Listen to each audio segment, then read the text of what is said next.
বাংলাদেশের আসন্ন জাতীয় নির্বাচন ঘিরে দেশজুড়ে উত্তাপ বাড়ছে রাজনীতিতে।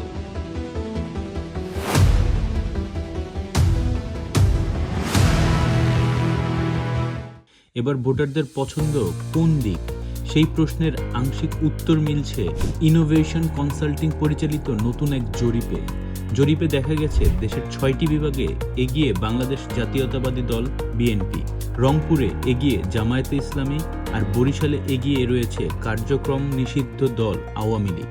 পিপলস ইলেকশন পালস সার্ভে এই তথ্য প্রকাশ করে সোমবার।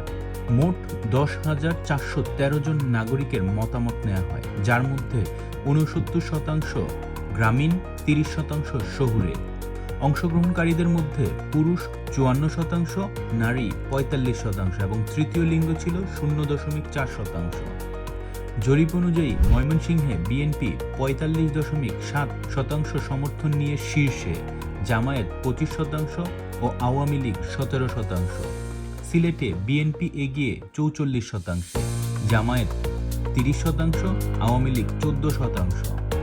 রাজশাহীতে বিএনপি 44%, জামায়াত 41%, আওয়ামী লীগ মাত্র 9%। খুলনায় বিএনপি 43%, জামায়াত 30% ও আওয়ামী লীগ 18% সমর্থন পেয়েছে। ঢাকা বিভাগে বিএনপি 41%, আওয়ামী লীগ 26% এবং জামায়াত 24%। চট্টগ্রাম বিভাগেও বিএনপি 42% সমর্থনে এগিয়ে, জামায়াত 28% ও আওয়ামী লীগ 17%। তবে ব্যতিক্রম দেখা গেছে 2টি বিভাগে। রংপুরে জামায়াত শীর্ষে 43%, বিএনপি 37%, আওয়ামী লীগ 12%, আর বরিশালে এগিয়ে আওয়ামী লীগ 32%, যেখানে জামায়াত 29% ও বিএনপি 29%-এর কাছাকাছি। সারা দেশের গড় চিত্র অনুযায়ী প্রথম স্থানে বিএনপি, দ্বিতীয় স্থানে জামায়াতে ইসলামী, তৃতীয় স্থানে আওয়ামী লীগ এবং চতুর্থ স্থানে এনসিপি। এই ফল দেখাচ্ছে গ্রামীণ ভোটারদের মধ্যে বিএনপি ও জামায়াতের প্রভাব তুলনামূলকভাবে বেশি। অন্যদিকে শহুরে অঞ্চলে আওয়ামী লীগের অবস্থানটা কিছুটা ভালো।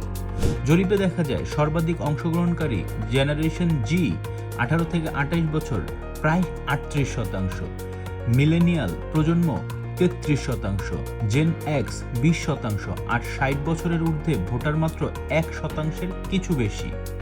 এই জরিপটি পরিচালিত হয়েছে 2 থেকে 15 সেপ্টেম্বর সময়ের মধ্যে।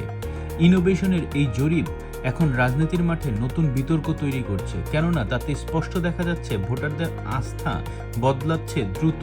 তবে চূড়ান্ত সিদ্ধান্ত হবে ব্যালটের বাক্সে, যেখানে জনগণই বলে দিবে আসলে কারা সত্যিকারে এগিয়ে। আপনার কি মনে হয় 2026 সালের ফেব্রুয়ারির নির্বাচনে কোন দল এগিয়ে থাকবে? নিচে কমেন্ট সেকশনে লিখে জানাবেন। ধন্যবাদ।